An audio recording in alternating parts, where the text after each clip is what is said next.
Praise the lord. నీ ఆశ భంగము కానేరదు.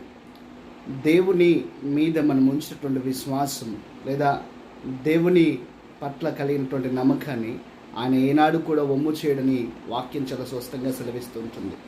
బైబిల్లోంచి ఒక సందర్భాన్ని మనం జ్ఞాపకం చేసుకున్నట్టయితే, రక్తస్రావం ఉన్నటువంటి స్త్రీ తాను గడిచినటువంటి సంవత్సరాలన్నింటిలో కూడా సుదీర్ఘంగా తాను వ్యాధితో ఇబ్బంది పడ్డది.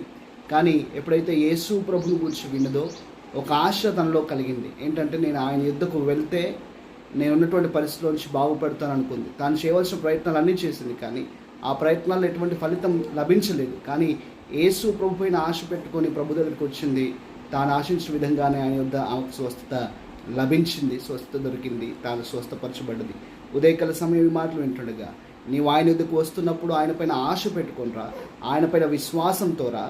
కాబట్టి అలా విశ్వాసంతో వచ్చినప్పుడు ఆయన విశ్వాసాన్ని నెరవేరుస్తాడు. ఆమేన్.